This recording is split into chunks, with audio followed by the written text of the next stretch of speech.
Hi, welcome to the Mile High webinar. And I am super excited about our guest today, Dr. Donald Epstein, who's been a leader, inspirer, and given so much to the profession over the years, who is part of just a highlight of Mile High last year and again this year. And also, if you have not yet registered for Mile High, it's August 22nd to 24th, just outside the Mile High city of Denver, www.milehighcairo.org. And we'd love to see you out here, so get in on the fun as you are going to be enjoying this webinar. Now, Donald, thank you for being here with us today. Oh, great, Danny. I'm really proud of you, Danny. I'm proud of Mile High and Don. I think you were years ahead of Don of your time. Also, when John Denver sang the song "Rocky Mile High," he was talking about the Mile High program. Yeah, that's true. Now, here's the thing. I was thinking about what to ask you, and the first thing I want to ask you is Well, this. Danny, Reggie Gold taught me something, and I'll let everybody hear this. What's He that? said, "Never let the questions being asked interfere with what you want to say." This is true, and I But know go that's ahead. I know Go that's ahead. the ride I'm on. So here's the thing that I want to ask, which is this. You've been leading and inspiring chiropractors and helping patients, practice members for so long, and in such an inspiring way in terms of the art, the science, the philosophy. And I remember one of my favorite talks, and I have the whole library of Donald talks. It's kind of like collecting the Grateful Dead's moments. It's like this is Donnie in Europe, this is at the Philharmonic, this is that. And then one of my favorites, when we're going to be going to Palmer in a few days, is that when you spoke at Palmer, and right in front of the whole faculty, you said the inhibited starve history and the uninhibited make history, quoting B.J. Palmer, and ripped off your shirt and you had the tie-dye underneath, and you just laid into them with full-on chiropractic message, which was Oh, amazing. they were on their feet. Louis Abati was a student there, was called to the president's office, said, "We'll never let this guy on campus again." Do you remember who I was on stage with at the time? No, who? Okay, at that time it was Burl Pettibon, I believe. I think it was Fred Bodge. I'm not sure who else was there, and everyone was rather formal at that time. And I was, I guess, the uh, the chiropractic. I'm not quite sure what the word was, but like the early hippie or the beatnik there, the bohemian at that time. Uh-huh. And at that time, chiropractic was moving from really the people take caring for people and care for the spines. It's like the old time medical doctors used to care for patients. Then they started caring diseases. Now they treat metrics. Chiropractors take care of patients. And they started to take care of just subluxations. And now they're taking care of very often try to see symptoms. One more step removed. And at that time, I said, this we got to get real with people and be with people there. And the uninhibited is what life is about in any expression there.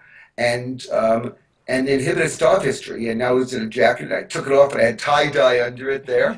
And I said, "Be uninhibited." Everyone was rocking and rolling, and that was really a pivotal point. And it was meant at that time to be a statement, actually like an artist statement about the political times there. You know, Danny, and everyone listening, before you can be old and wise, you got to be young and stupid. And I'll tell you,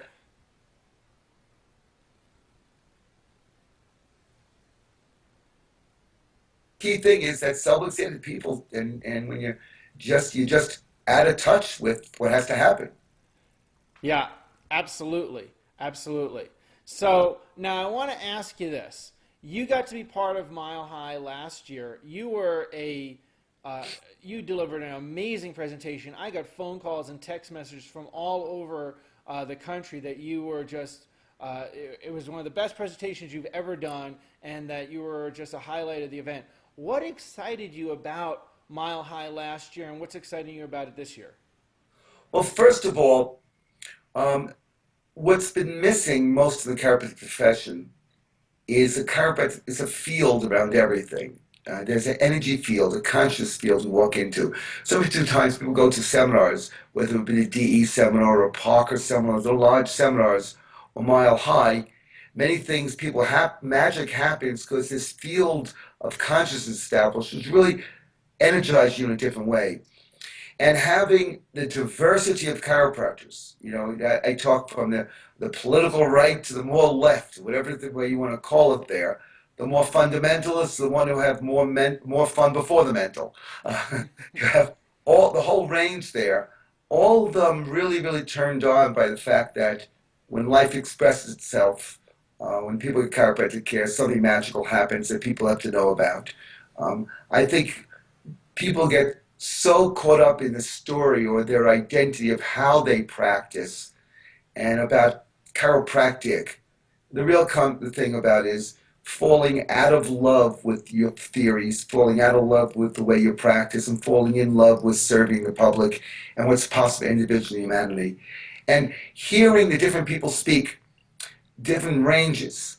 Um, the basic common theme is see more people, educate more people, touch more people, adjust more people, or whoever you're going to adjust, just make sure it impacts more people this time because we got to get some a little more healthy sanity in the world.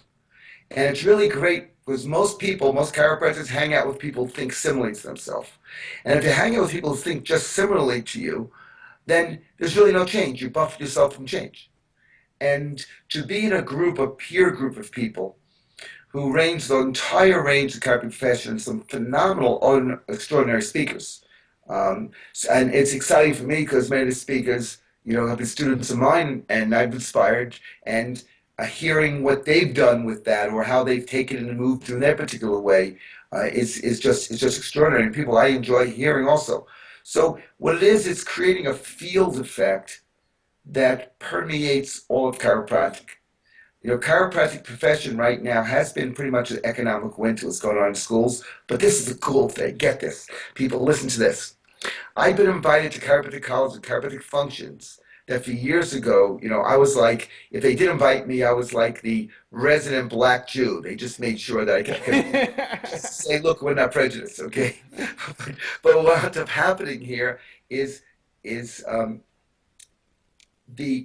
concept now is that those chiropractic professionals lost so much of its identity that the people who used to hate, and you have to have an identity to hate something or to love, really like it a lot, they don't have an opposition when they hear the real story. They have a story about what this chiropractic story is. When they hear the story, it's like, wow. It's like he says, oh, there's no scientific evidence for chiropractic. Yes, well, tell me what you've read. Well, I haven't. Well, there's a story. Okay. And there's a story when you meet it without the story and just hear it, you say, that makes so much sense. It touches it. You know, some people learning years ago, I heard some people say this person was the heart of chiropractic. Other people said this person was the mind of chiropractic. I remember Wes Trout. Someone remember Wes? Yes, I Wes do. Trout? And he was like the heart of chiropractic. I thought that when I went to the programs with Jim Park, he was like the mind of chiropractic. I like to be like the soul of chiropractic. There, it's speak. That something speaks beyond whatever's happening, transmission in there, and we need more of that. And I believe that at Mile High, you're having people who represent the heart, people who represent the mind, and people who represent the soul. And we get so involved as chiropractors in doing it the way we see it in that way because it's easier, basically. You could do it unconsciously. And, the idea is waking people up and us being wake up to novelty. So that's what I'm excited about, hearing the speakers, being part of the thing, being part of this field. And for me, seeing, you're the next generation after me here, and seeing the next generation and generations actually saying that we're going to find a way to make sure this happens. And if we can't make a difference in the political system right now, we'll create such a lost mass public demand that field will influence. And my hope is that the people who fought the principles of chiropractic and had the biggest charge on it, a lot of them are dead by now. And the next generation, it's when you actually speak to many of these people, it's not the same type of charge. You know, the thing is, chiropractors need to get a more chiropractic experience in their life. That's what it's about. Absolutely. Now, I want to ask you this as I listen to you, this question bubbled up in me, which is you have lived, lived, I mean, through every cell of your being, a certain level of excellence, clinically, philosophically, artistically, and contributed in such a way to people's lives. I don't want to say just chiropractors, just patients, but to the planet in a way that I've not seen anyone contribute, and has inspired me since the day that I've met you. And I want to ask this: if there's one thing that you could tell the practitioners, regardless of what their background is in chiropractic, that they could discover to help stretch them to for chiropractic to expand to its next level, what would that be? Just one thing. That's a big thing to ask me. Well, I I think if I was ask one, I'll get three. okay. Well, the first thing is that you fall out of love with your technique. You fall out of love with chiropractic. You fall out of love with the adjustments, so to speak, and you fall in love with what's possible for humanity. That's it. That your thing is to serve the person. And Pat Sarasoli, who was one of my teachers, had one time said to me, "Donald, you are in a technique prison." He said this to me early, even before he developed network. You think you do chiropractic by hands only. You do use your heart also, don't you? He said, if you're not using your heart, then your hands don't know what to do. He said, you're looking to examine with instrumentation, x-ray to take care of people. Have you touched the person, allow the tone of that person to touch the tone of your body? And when you take care of the person, let the tonal change inside of them change the tone of their life and humanity. He said, so remember that. That was a big turning point for me. And I would say another area is the standard you keep. What's your standard? And if the people you speak to don't have high standards, find a new group of people to speak to. When I got out of school, it was interesting. Um, it was several months before you had come in someone with back pain. The first few people had cancer and different diseases, serious diseases and things, and strokes and heart attacks, and they were coming in for care. Why? Even early in care. Because I gave a congruent message that if the message between your brain and your body's organizing wisdom through the spine and the other resonating systems communicates to the body, then you're going to be healthier no matter what happens, no matter what it's called, and you can live a better life and you have better resources. That's a simple message. And the more messed up you are, the more 10% change, or 5% change, or 2% change, or 20% change can make a difference. So my thing is, I said I want to be second to no one. And I think number one, I'm okay if everyone's the same level with me, but second to no one. It's number one. Second thing is I wanted to create a change in people beyond anything I've ever done before that week. So from this week, I want to find a way to get a better result with people than I've ever gotten before. And later on, I said, I want to help create change with people that have never existed in humankind before. That's a different standard. But when you raise your standard in service to others with the real feeling of what life could be like, uh, the universe just moves in that direction. So I would say that the key thing of everything is you must have a clear vision of the outcome every time you touch someone. And I don't just mean a spinal outcome. What is the impact of that adjustment or that touch or the motion palpation or even the examination of someone? You're intervening with someone at that time.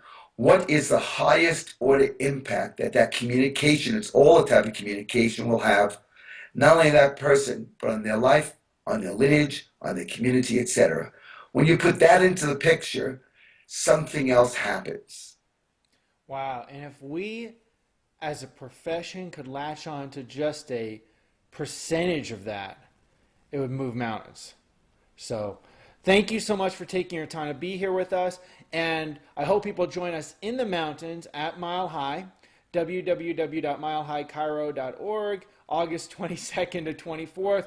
Donnie's going to be there. Arnaud's going to be there. Liam Schubel's going to be there. It's a who's who of chiropractors. Jeannie Ohm, Timoshe. It's going to be off the charts. We'll see you there. It's a must.